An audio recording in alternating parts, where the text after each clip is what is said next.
মরুভূমির মধ্যে হাঁটছে এক মানুষ, যার চারপাশে শত্রুর ভয়, পিছনে গোত্রের হুমকি।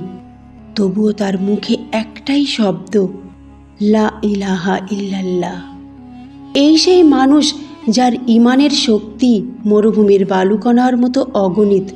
সে হলো আবু রুহুম গিফারি রাদিয়াল্লাহু আনহু।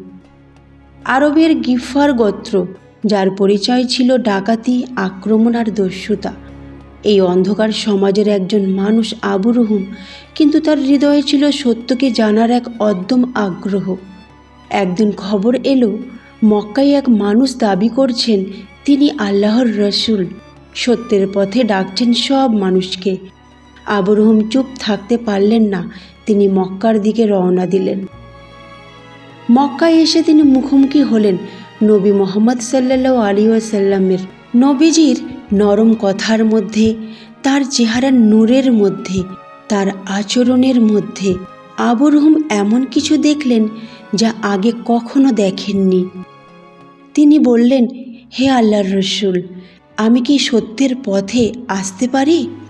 রসুল সাল্লাল্লাহু আলাইহি ওয়াসাল্লাম মুচকি হাসলেন আর বললেন, অবশ্যই, সত্য সবসময় খোলা। আল্লাহ তোমার অন্তর খুলে দিয়েছেন। এভাবেই আবু রুহুম গ্রহণ করলেন ইসলাম। ইসলাম গ্রহণের পর তার গোত্র গিফার ক্ষিপ্ত হয়ে উঠল। যে গোত্রের পরিচয় ছিল দস্যুতা, আজ তাদের একজন মানুষ পরিবর্তনের পথে। তারা তাকে সতর্ক করল, ইসলাম ছেড়ে দাও, নয়তো তুমি বাঁচবে না। কিন্তু আবু রুহুম বললেন, আমি সত্যকে চিনেছি, আর সত্যকে ছেড়ে চলা কাপুরুষের কাজ। এটাই তার প্রথম বীরত্ব। যখন মুসলমানরা মদিনায় হিজরত করতে শুরু করল, আবু রুহুমও সিদ্ধান্ত নিয়ে নিলেন চলে যাবেন আল্লাহর পথে। মরুভূমির উত্তপ্ত বালু, ক্ষুধা, তৃষ্ণা, পথের মধ্যে দস্যুদের ভয়, কিন্তু তার মুখে ছিল একটাই কালিমা, লা ইলাহা ইল্লাল্লাহ। তিনি সব ছেড়ে হিজরত করলেন। এটা ছিল তার দ্বিতীয় বীরত্ব। নিজের ঘরবাড়ি, সম্পদ, পরিবার সব ত্যাগ। মদিনায় এসে তিনি ইসলামের সৈনিক হয়ে গেলেন। বদর, উহুদ, খন্দক সহ বিভিন্ন যুদ্ধে তিনি অংশ নেন। তিনি কখনো আলোচনায় আসতেন না, তিনি ছিলেন নীরব যোদ্ধা। কিন্তু তার তলোয়ার ছিল সত্যের পথে, তার বুক ছিল সাহসের প্রতীক। নবীজি সাল্লাল্লাহু আলাইহি ওয়াসাল্লাম তাকে ভালোবাসতেন তার নম্রতা, ইমানের দৃঢ়তার কারণে। গিফার গোত্রে ফিরে গিয়ে তিনি অনেককে ইসলামের দিকে আহ্বান করেন।